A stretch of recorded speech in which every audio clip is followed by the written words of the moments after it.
Hello, I'm Louis. Today we're going to share some tips and tricks about frozen croissant. We know that the dough loses its stability during freezing. Here you can see some croissants that have been baked after 1 month spent in the freezer. The ones on your left lack volume. The ones on your right have a good volume and good layering.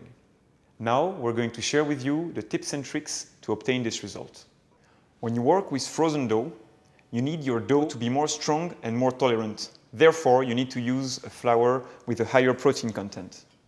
When the dough is frozen, some of the yeast will be damaged. That's the reason why, when working frozen, you need to increase the yeast level of your recipe. When cutting croissant, you will have some leftover dough.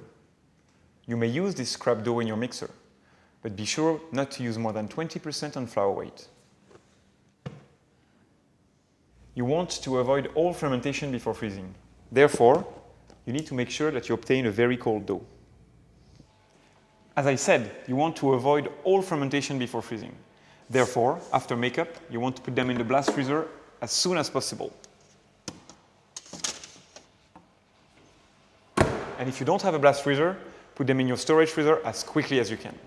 Now, as soon as your product is thoroughly frozen, you want to pack it to prevent from the cold damaging the surface.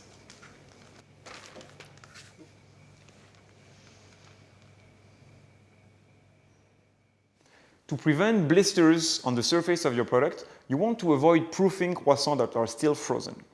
In order to do that, you can either leave them outside at room temperature for about 1 hour, or you can retard them overnight. And last but not least, remember to use the right improver.